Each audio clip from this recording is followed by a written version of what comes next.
Hello, everyone. My name is Rachel Farina. I'm a licensed marriage and family therapist out of Connecticut.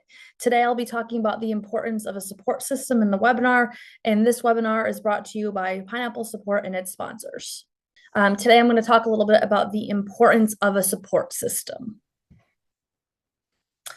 So I think before we talk about the importance of a support system, we have to understand what support means, right? So how do we define support? So support can either be a verb or a noun. It's both. So when we think about a verb is something that we do. So we can provide support. So this is a dictionary definition that I pulled up here.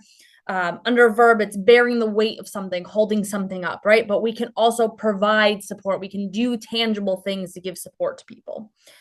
Support is also a noun. So it describes here in the first part, a thing that bears the weight or something that keeps it upright. So like a beam would give support, for example. So a lot of times other people can serve as that metaphorical beam for us, and we can serve as that metaphorical beam for somebody else. I think it's also important to note under verb, the second part says giving assistance to, especially financial, to enable to function or act. So we're going to talk a little bit about different types of social support and what that means to be able to give social or financial support specifically, rather. So I want to think about, why is social support relevant for us? So the American Psychological Association, also known as APA, also described what it was like to talk about social support and what that means for us. So social support here under APA is described as the provision of assistance or comfort to others, typically to help them cope with biological, psychological, and social stressors. Support may arise from any interpersonal relationship in an individual's social network involving family members, friends, neighbors, religious institutions, colleagues, caregivers, or support groups. It may take the form of practical help. So, for example, doing chores, offering advice, tangible support that involves giving money or other direct material assistance, and emotional support that allows the individual to feel valued, accepted, and understood. So I think this sort of describes how social support, or how the word support itself, is relevant to us as human beings. So this example is great because it talks here about why is support important, right? It helps us cope with these biological, psychological, and the social stressors that exist. Support happens in our interpersonal relationships, and we're going to talk a lot about that today in the webinar. So for example, who are the people that we're giving to support to in these social settings or receiving support from? And then also, what does support specifically look like, right? So we can give verbal support, we can offer advice, like a therapist would provide support, or a friend perhaps, or we can do things to provide support, social support, to be able to make somebody's life easier, and somebody else can do that for us. I think the last sentence sort of wraps it up in terms of why it's important. Support allows people to feel valued, accepted, and understood. And I think that that's really the so what of why support is important. So pretty much simply put, these are the various types of assistance, help, or aid that people provide or receive from others. So I kind of want to go into these two concepts when it comes to support. So both perceived support and received support. So this is an example, this visual I have here is perceived support. So basically, when we think about what it means to have perceived support, who are the people that can show up for us when we need it, right? So I might say, when I'm going through a tough time, I might have my significant other, my grandparent, my parent. Who are the people that I know are going to show up for me when things get hard? So those are the type of people that we can always count on and lean on, and people that make us feel valued. A really good example I give about this perceived support is when it comes to medication. So, for example, if you have a medication that you take for anxiety on an as needed basis, right? That's not something that you might need every single day, but you know that that medication is there for you if you need it. And what's great about that is sometimes the perception of knowing that something or somebody's available when you need it can often help to reduce anxiety in the moment. So, anxiety as a specific example. So, I think just the perception that we know support is available sometimes helps us feel less anxious and less and more supported, rather, because we know that no matter what, those things, those resources, the people that are there for us, they're going to be there for us no matter what.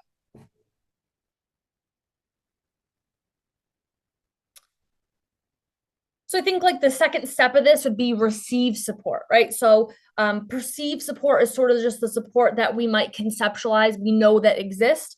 And receive support is the support that we're actually physically getting from people. So I put a graphic here of two friends perhaps talking. That is a visual example of support being received right there. So this individual, maybe in the left, is sitting down and getting this perceived or the received support rather from the person on the right. So that's the support physically happening for us after we perceive that it exists.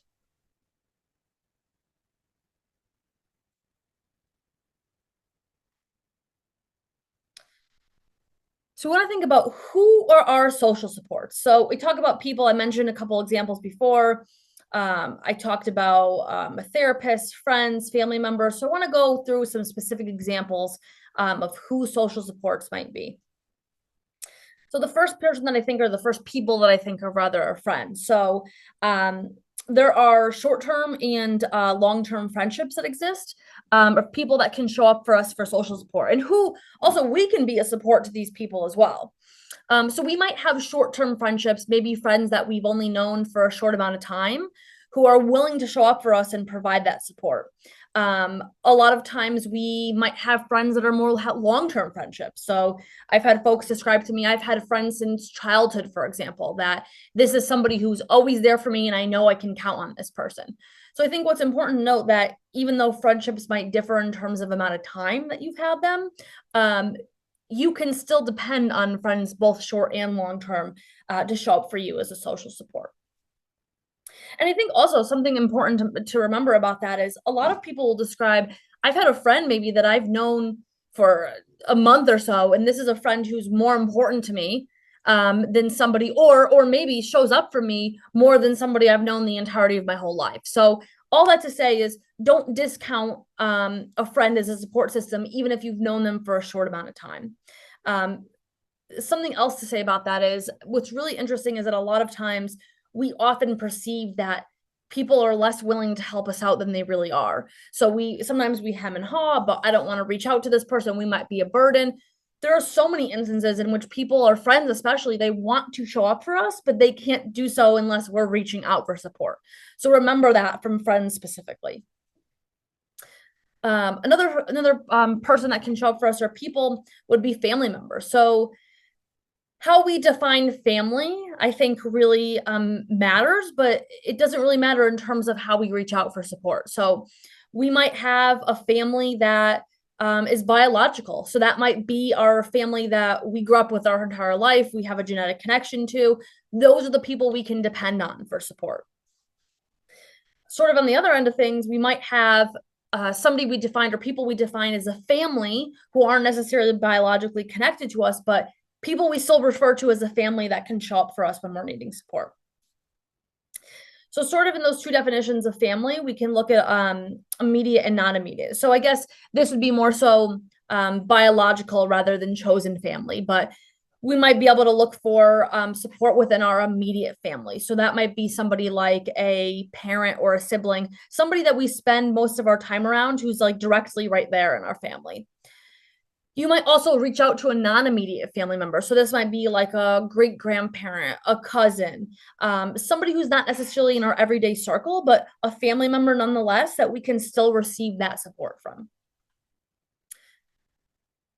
Another support system would also be a community member. So a community member can, for example, and this is just a limited list. This is not an exhaustive list of everybody that can count, but just some sort of specific examples here. So a community member might be somebody who is a religious figure in the community. So perhaps it's a priest in a church, or somebody you know from a Bible study, or a friend from a synagogue, for example, somebody that you know from a religious setting. A lot of times, religious affiliations are huge community supports for people, regardless of what your religious affiliation is. Those are the types of people that you know will always show up for you because you have that religious connection with one another. In terms of another community member, a healthcare professional, right? So somebody like me that you can gain support from. We'll talk a little bit about this more specifically, but this might be, for example, a therapist that you see on an outpatient or an inpatient setting. It could be a primary care physician or an OBGYN, somebody that you receive support from. And I think the type of support is going to vary, right, based on the type of healthcare professional. So if you're feeling sick, for example, like maybe you have the flu, you wouldn't necessarily go to a marriage and family therapist or something like that, but you would go to a primary care physician. So even though they're giving different types of support, you still have different sort of healthcare professionals that you can reach out to for that support. The other example of support would be a partner or partners. So this is sort of varied in terms of romantic or sexual partner. So you can have a romantic partner that you reach out to for support. Sometimes, depending on the expectations of the romantic relationship, somebody might be more likely to reach out to a romantic partner, somebody maybe they have a deeper connection with than a friend or family member. So we should be able to depend on our romantic partners for support. And then what's interesting too is even a sexual partner. I think a lot of times in like even a friends with benefits approach, right? So it might not be necessarily somebody that you have a deep, fulfilling romantic relationship with, but it's somebody that you might know on a sexual level who is still willing to show up for you as a peer, as a friend in the community. So that's important to think about, like not to limit ourselves in who we reach out to for support, because again, people are glad to provide support to us. Another example would be a coworker, rather. So somebody that we are with in the workplace community. So this would be potentially a colleague. A lot of times colleagues are great for support, especially when you're having stress that exists at work. It's somebody in the setting that just gets what you're going through. A lot of times, even people we work with, they extend relationships beyond colleague, and we develop sometimes even romantic relationships or friendships from people that we work with. So colleagues are a great example of people that you can reach out to. Thinking about a boss, I mean, I know it's the support is really limited in terms of, maybe you feel more connected to a colleague and you feel more supported in that and you can reach out to a colleague. But a boss is also a great way to get support. I've been in a situation before where I was going through a challenging time, something that was work related, but I had a really great boss that advocated for me and helped me to feel heard. And I always felt better after going into her office and talking to her. So if a boss is somebody you have a good relationship with, don't rule out that option as an opportunity for somebody to talk to. Another good example would be a neighbor, right? So somebody that lives in our community that's around us. So this could be a next door neighbor. So I've had neighbors I've grown up with the entirety of my life, right? People I've developed really deep friendships with that extend beyond just somebody that lives next door. Neighbors are great because they're also within a proximal distance from you as well. So this is somebody that you can reach out to that lives in your community, maybe understands the stress from your community or what you're going through because they know you on a deeper level and perhaps they've been living next to you for an extended period of time. Also just somebody living in the community. So it doesn't necessarily have to be a direct next door neighbor, but somebody you know from around. Maybe you know somebody from the same coffee shop that you go to or that you frequent. That is somebody that you can reach out to for support because you develop sort of a relationship. And I think what's interesting is a lot of these relationships that I describe here can mold into friendships, which are great ways to find support. And the last one that I want to make sure that I touch on because this is very important to people is pets as support systems, right? So even though they're not necessarily a human being, pets serve as great forms of emotional support. A lot of folks will register dogs as or cats even as emotional support animals. So I think that just shows the power of how supportive they can be.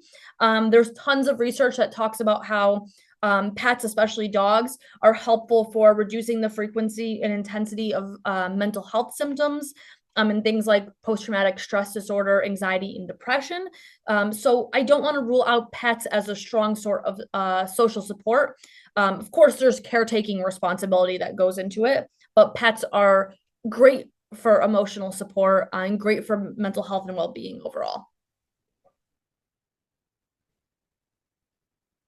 So I think I just sort of mentioned this prior, but the type of support really varies based on the closeness of a relationship. So I kind of got at this when I was talking about a boss as opposed to a colleague, right? So you might have somebody that knows you really well and knows the intricacies, the ins and outs of what's going on in your life, and that's somebody that you're more likely to reach out to. So maybe that's a best friend or a sibling, somebody that you have a really deep relationship with. Whereas somebody at work, a colleague, you're great colleagues and you talk here and there, but maybe they don't know the complexity of what's going on in your life. So I think that's important to know too, is that relationships, the support that we receive and we ask for sort of varies based on the closeness of the relationship. So just being cognizant of that. And that's not to say that we can't build deeper relationships, right? So always remembering that what we put into relationships, that sometimes helps us determine what we get out of that as well. So we talked about what support looks like or who we can get it from, right? So like, how do we build this support system? So the first thing is thinking about number one, you want to strengthen what you have, right? So who do we have as support systems right now, and how can we make those support systems greater? I think there's a lot of ways you can strengthen the relationships that you have. I think providing support to your supports is sort of giving this bi-directional support system, right? So if you have a friend that you really show up for them when they need you, they're going to be likely to show up for you when you need them. So I think that that's important to think about. How are you also providing support so that you can have a reciprocal relationship? The other thing that I would say too is part of strengthening the support systems that you have is expressing gratitude for the people that show up for you. That makes people feel appreciated and like they want to show up for you when you can express and see that appreciation. So just letting people in our lives know, hey, you showed up for me, you've been supportive, I really love you or appreciate you for this. Just sort of letting them know, like, hey, I see what you've done for me and I really deeply appreciate that. Part of how we strengthen those relationships. The other thing I want to say too, and I sort of talked about this in the last slide, is sometimes strengthening what you have might look like creating a deeper relationship with somebody that you know. So this might be a friend, maybe you know more on a casual level, but you work towards deepening the relationship, and that person serves as a more supportive system for you down the road. And then the second point here is adding what you need, right? So we might have a lot of friends and family members or maybe good colleagues, or maybe you're in a situation in which you're like, I'd really like to expand my circle of friends or my support system. Strengthen what already exists for you, but add what you need. There's nothing wrong with that. So thinking about how do we build the support system, sort of continuing that theme of adding really or strengthening what we have. So the first one is attending therapy. And I know this sounds, of course, biased. I'm sitting here as a therapist, but I'm going to talk to you a little bit about how that helps you build support and sort of some of the barriers that exist around it. So there's choices for therapy, individual and group therapy, and which address both mental health and substance use or co-occurring, meaning they address mental health and substance use at the same time. So individual therapy is exactly how it sounds. You go to you as an individual go and see a therapist and sort of a one-on-one, like the picture I have here on the left. And then you could also go to group therapy as a support. So that is a great additive to the model of individual therapy because I think there's just something that's invaluable that you can't get in individual therapy that you can get from showing up in a group therapy setting because you're around other people who just get what you're going through. I used to run a relapse prevention group, and a lot of folks described this group is extremely beneficial for me because I'm with other people in this group that understand what it's like to have cravings or to struggle with relapse or how to maintain it. All sorts of topics that were revolving around relapse prevention, folks in the group were able to gain support from one another. So I think that group mentality gives something really valuable that individual therapy can't provide. So it's not necessarily that one is better than the other, because I think individual therapy gives an opportunity for it to be about you and to have that individual connection with somebody. So that has its strengths as well, but two different types of therapy. I think also something I didn't add here was going to couples therapy as well. So having a couples therapist, which is work that I do as well, can serve as a strong support both individuals if it's a monogamous relationship, for both individuals in treatment, and then also for support for the relationship as a whole. Therapists also work with polyamorous couples or relationships, so being able to support a polyamorous dynamic, a therapist is a good system for that. Attending therapy also builds strong emotional support. So a therapist might not be able to give things like, obviously there's ethical guidelines, which I mentioned in the next line, but a therapist isn't going to give you something like money, for example, but a therapist is going to create a setting, a pre-established setting, where strong emotional support is provided as well. And that's literally our job, right? That's our job, to show up for you folks and provide that emotional support. So I mentioned here in the next line, support may be ethically limited, and I want to say a couple things about that. So a therapist is limited to emotional support. And I don't want to undermine that, right? Because therapists do great work in providing emotional support, and emotional support is deeply impactful. But a therapist is not going to give other sorts of support. They're not going to give financial support, for example, just because it falls out of the ethical guidelines of our practices. The other thing I want to mention too is we have to be aware of boundaries from a therapeutic setting. So what I mean by that is we have access to a therapist, perhaps in the 1 hour a week that we meet with them. But we also have to understand that that support might be limited in terms of time, because therapists work with other people and clients, and they have personal lives outside of that. So you want to just make sure that you have, a strong relationship with the therapist that you work with, but that there are appropriate boundaries. And I always say too, I've had clients that will say to me, I love to send my therapist a text about something I saw this weekend positive that reminded me of them. Ask your therapist. I always tell clients, like, ask if that's okay. So you're not guessing on boundaries, you're talking about what's appropriate with boundaries. The other thing I want to say is make sure that you're using this support. So I always say to my clients, I can't help you if I don't know that you're needing support. And again, that's literally what we're here for. That's the entirety of our job, to be able to provide support. So make sure that you are using this system of support. We're here for you. The other thing I want to say is sometimes barriers for care exist. And I think I'd be doing a huge disservice to this conversation if I didn't know the barriers that exist. Sometimes there's socioeconomic barriers for attending therapy and this sort of support. So depending on where you live, you may have access to state insurance, which allows free or heavily discounted access to treatment, which is really important. And with some people, if you have health insurance, you want to talk to your healthcare provider, or your health insurance provider rather, about what that looks like. But sometimes support is not always financially accessible for people. There are therapists who do a sliding scale, so meaning they'll offer sessions for a lower rate than what they normally would, to make it accessible to people. So that's an important way to be able to attend that. Or they'll do pro bono work, which is pretty much providing free therapy for the good of the field. The other thing that I want to mention too is there's racial barriers that exist. So BIPOC therapists are heavily underrepresented in the field. So that might be a barrier for somebody who's a BIPOC individual who wants to go to therapy to perhaps discuss something like stigmatization or marginalization for their racial group. So I think that's something that's important to really think about.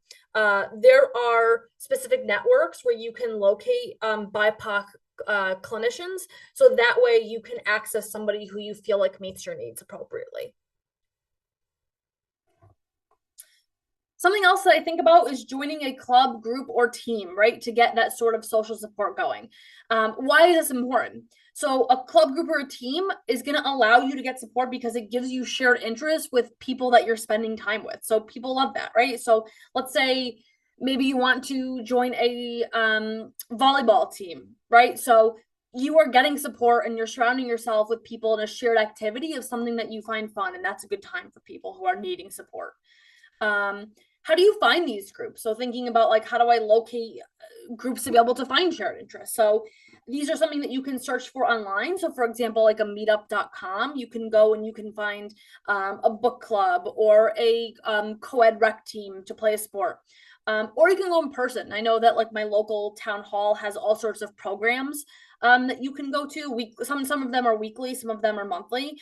So it might not require a huge level of commitment, which is also a good thing sometimes.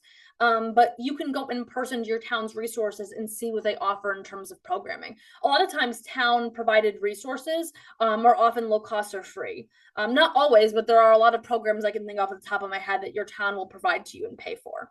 So just something to look into.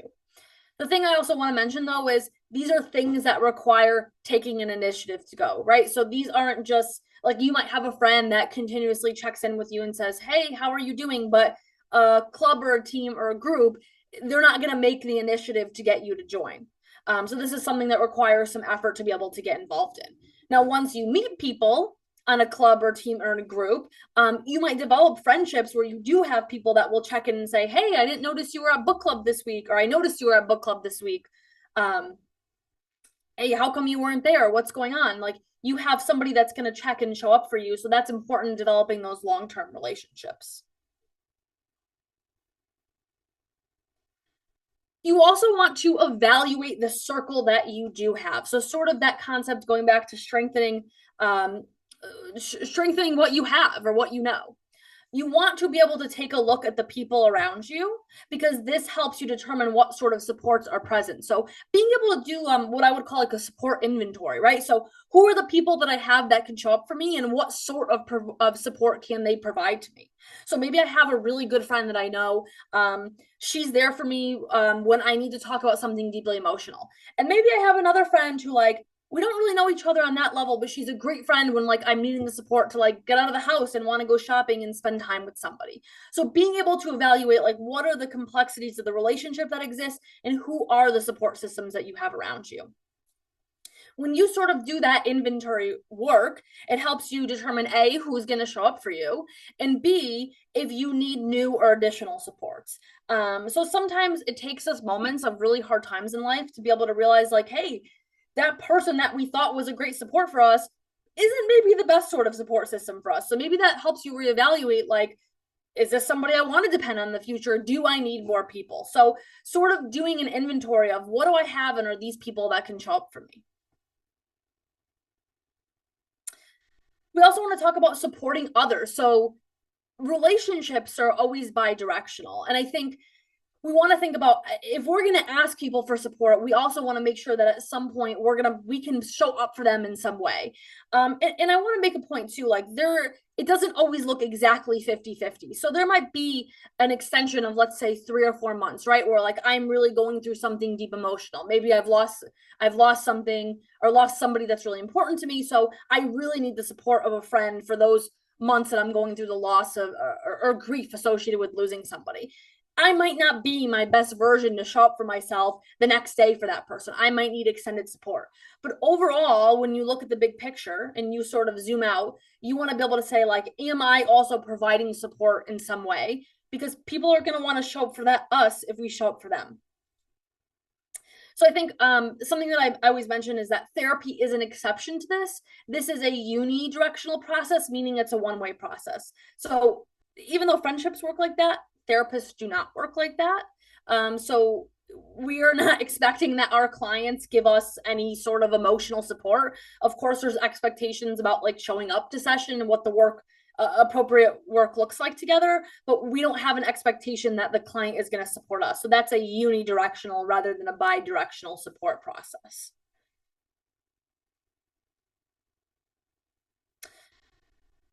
Then you also want to think about how to ask for support. So this, I think for a lot of people, this seems obvious, right, in terms of building a support system, but it's not as obvious as people make it out to seem or to be.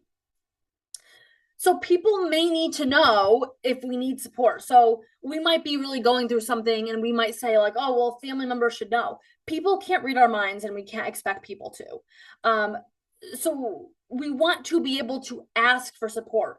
And sort of like I mentioned at the beginning of all this, it doesn't always necessarily mean that people don't want to help us. In fact, people are more likely to want to help us than they are to not help us. I mean, think about a time that we've had, right? Where somebody that we love or care about has said, hey, I really want to talk to you. And we're like, yeah, of course, sounds good. But maybe that person says, I don't want to be a burden, right? And in your head, you're thinking, oh my God, this person is not a burden. Like I care about you. I love you. I want to show up for you. People want to do exactly the same thing for us. So we can't expect people to know. We have to be able to ask for support.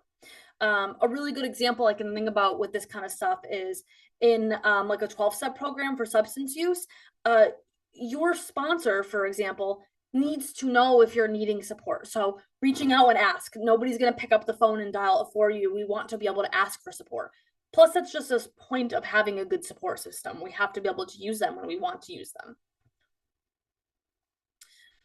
So thinking about how do I ask for support, right? So this previous slide we're talking about asking for support, and now we talk about how do I ask for support.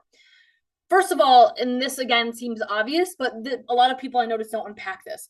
What do you need? Right? So like a perfect example is a romantic relationship where somebody will come home and talk about work and the partner needs advice and that person gets mad because the partner's needing advice. As a romantic partner, you might be able to ask your partner who's coming to you and venting, hey, what are you needing right now? Like, do you want advice? Do you want somebody just to listen? You need to be able to determine what you need so you can express that to somebody. So maybe I come home from work and I say to my significant other, like, hey, I'm really stressed out about work. I'm not looking for advice, but I just need to vent right now. So I need to determine what I need because people can't give the support to us that we need if we're not asking for it.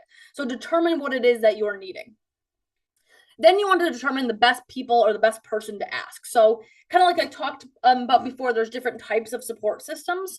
So there might be something that I really know that my partner, my significant other can support me in, but not necessarily something that I would go to my boss to talk about. So determine sort of the best person or people to ask.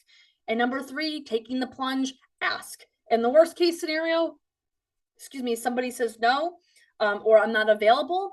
And that's why we build a network of support systems. So remembering, people can't help us if we cannot ask.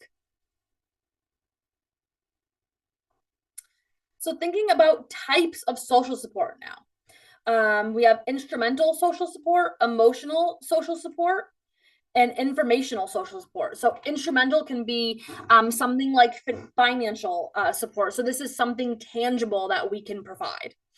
Another type of support would be emotional support. So sort of that example I gave with a friend or a therapist, somebody who can show up for you and give advice or just listen and talk through things with you.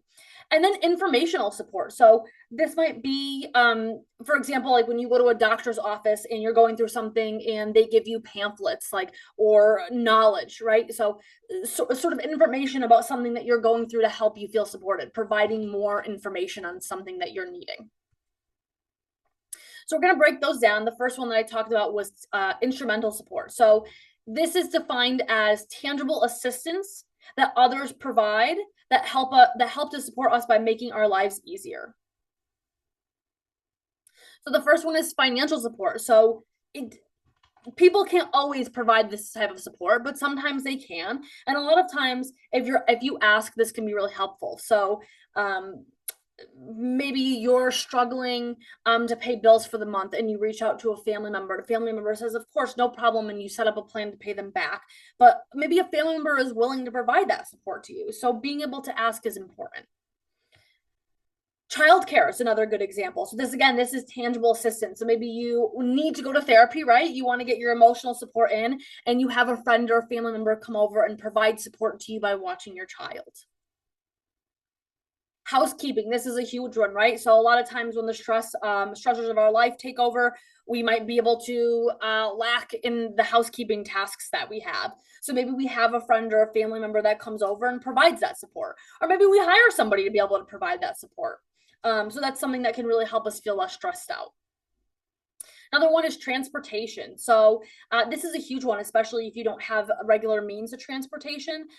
Maybe a friend or a family member or even a colleague says, hey, I'll pick you up on the way to work so you don't have to walk.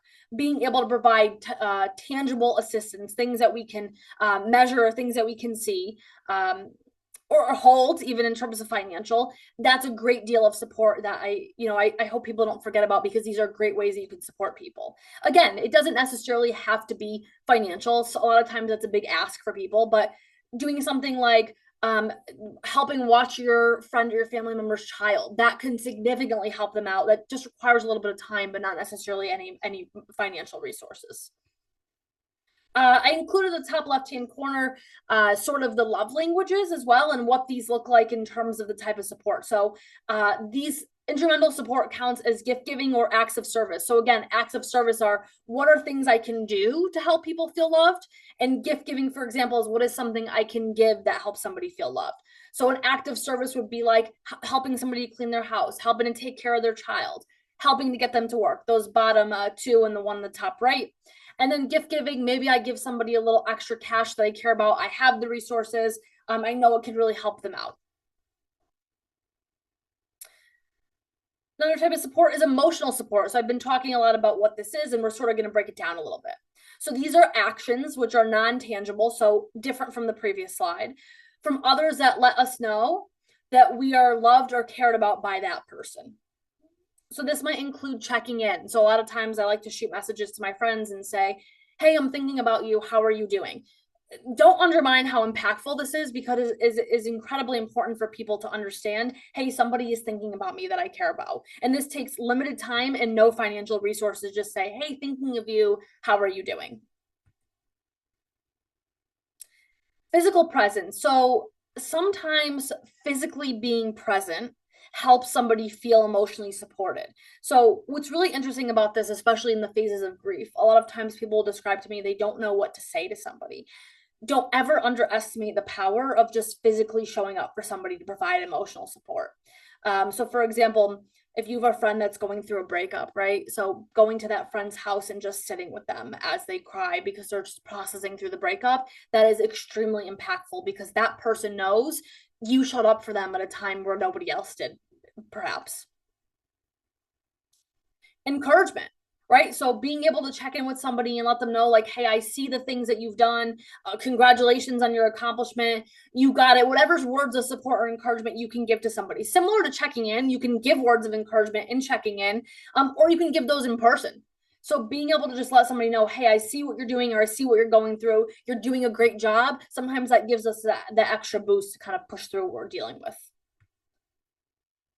I think this is kind of similar. I was talking about this before, giving encouragement. What does this look like specifically? Positive feedback or compliments. So this is great, like when a colleague gives this to you. Sometimes at work, depending on your job, we feel underappreciated. Receiving positive feedback, that sometimes helps us feel more appreciated. So that's a really important thing to think about from an emotional perspective. So the other one is listening. I talk about this a lot in the therapeutic dynamic, but this can happen from a friendship or a family member or even a community member. The power of listening is similar to the power of presence. Just being able to show up for somebody and say, hey, I hear you. That is extremely important for people to be heard. A lot of times in environments in which we're not heard in the entirety of our lives. And then being able to problem solve together provides emotional support. So being able to say, like, hey, I don't know what to do right now either, but let's figure this out together. We're going to figure out a solution together. That helps people to not feel so alone. And again, the top left-hand corner, I included some of the love languages. These are definitely words of affirmation. So for example, giving positive feedback or encouragement, quality time. So maybe it's listening or showing up for somebody, and then physical touch. So maybe this means like giving somebody a hug, and you can do that within physical presence, a lot of times in silence, which is also powerful. I also talked about informational support. So this is helping or aiding others by providing information that's useful. So this might be advice. So this might be also in the same sort of similar realm as emotional support, but this is providing information to somebody that's going to help them feel supported. So maybe perhaps this is advice on a job that somebody is looking at. So you turn to a friend or a family member, I'm needing advice on what to do with my job right now. And that's a sort of informational support. Guidance, similar to advice, but having somebody sort of help to guide us in a direction where we might not be sure where to go next. That's incredibly useful. Suggestions. So suggestions might be really important in terms of having somebody make a suggestion for you of something that you might try, maybe that you haven't thought of. So, hey, have you tried this? For example, X, Y, and Z, have you tried reaching out to a therapist? Have you tried going to a group for this? A lot of times, maybe it's things that we haven't thought of ourselves or things that we don't know. And that's really supportive for us in terms from an informational perspective. And then factual knowledge. I talked a little bit about like a pamphlet, for example, in a doctor's office. Knowledge is definitely power, but the more information that we have, a lot of times we can feel supported in that.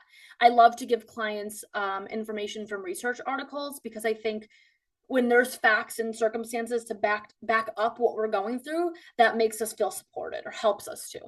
And I think a lot of these are acts of service. So who needs social support? Adults and children need social support. So it might just look a little bit different. So even though these are similar, so we see in both columns, right? The wording is exactly the same. Perhaps how we do it is a little bit different, right? So helping a child with a task, we might help a child get dressed in the morning, where maybe we don't necessarily help a romantic partner with a task like that. But it's important to know that we can support both adults and children in these same sorts of ways. So listening to a child, listening to an adult, we all want to feel heard and supported in similar ways. Why is a support system important? So we've been talking about, like, hey, how do support systems show up for us? What do they look like? But what are really the benefits of having a good support system? So I think generally we can say, like, yeah, it helps us out, but what does that look like specifically? Support helps with our mental health. So sort of looking in the right-hand side of the screen, everything that's going on in our brain. A lot of what we're going through with mental health systems, our mental health issues, rather, support systems help with that. And then we look on the left side of the screen where the heart is, the physical health aspect as well. So why is support important? We're going to talk a little bit about risk versus protective factors, but risk for what? What are we at risk for when we don't have support? Different types of diseases, being victims of crime or perpetrators of crime, depending on how much social support you lack, suicide attempts, and a lower life expectancy. So not having support has great risk for all sorts of adverse outcomes in life. So I want to think about, like, breaking this down. What is a risk factor? So a risk factor increases chance for or speeds up the process in developing a negative outcome in well-being. Nobody wants that. These are some examples we have here of risk factors. So negative attitudes, I'll read some of them. Poverty, lack of positive role models. These are risk factors that exist, and why support systems help this. When we don't have support systems, these can be really, really difficult to deal with. And then we think about protective factors. So we decrease the likelihood of protective factors when the decreased likelihood of a negative outcome occurring at all, delays onset, or decreases current symptoms associated with well-being. So we see here in this list, and the ones that I've highlighted, strong supports and positive role models and good group of friends and peers are extremely impactful as a protective factor. So having, basically what this is saying is, strong social supports, for example, decreases the likelihood or delays the onset of negative life outcomes or outcomes of well-being. So really we see here the power that comes along with social support. So thinking about psychological well-being specifically, I talked about this more in general. Having good support system lowers the risk for even developing anxiety. It lowers the risk for developing depression. It decreases the symptoms, both the frequency and the intensity of the symptoms of anxiety and depression. So how often you're getting that and how intense that it feels. And it lowers the risk for developing other mental health conditions. So again, support really serving as a protective factor to assist with the things that we might already be dealing with, or delaying the onset of things that might come up for us. It also decreases overall stress. So if I said to you, you can make your life less stressful by having good supports, why would you not want to do that? So thinking about decreased stress. So when we have decreased psychological stress, this could lead to decreased physical stress. So thinking about physical well-being. So for example, we look at the brain, difficulty concentrating, anxiety, depression, irritability, mood fog. So we're dealing with all that sort of stress that has these sort of physical symptoms on our body. A lot of times people will describe, like, when I'm feeling stressed, I notice my heart rate increases, or I break out on my face, right? Having a support system can literally mitigate some of the physical things that are a result of the stress that we deal with. There's some other examples here, but I think you could go ahead and pause here to sort of read it more thoroughly. But I think it's just really powerful to think about what that connection looks like. This was a paper I had worked on with some peers over at the University of Connecticut in the United States. The title of the paper was How Social Support and Parent-Child Relationship Quality Relate to LGBTQ College Students' Well-Being During the COVID-19 Pandemic. So this was actual research that I was involved in. So when LGBTQ college students had good social support and good parent-child relationship, they had fewer depressive symptoms, fewer anxiety symptoms, lower overall stress. They were less impacted by the stress of the pandemic, and they reported overall levels of well-being. So again, just something that I want to point out. This is hard research that describes social support is extremely powerful, both for psychological well-being and physical well-being. So basically, I want to wrap this up here and think about what is the main point. Just like coping skills, social support does not make our problems immediately disappear, just as coping skills don't do the same. But coping skills and social support can significantly improve our lives, both short and long term, and make things easier to deal with. So again, if we can have people that we can count on to make life easier, and life can be tough for all of us, right? Why not reach out to people and allow people to sort of give us the support that we're needing? Thank you so much, everybody, for your time. I really appreciate it. Again, my name is Rachel Farina, and this webinar was brought to you by Pineapple Support and its sponsors. Have a great day.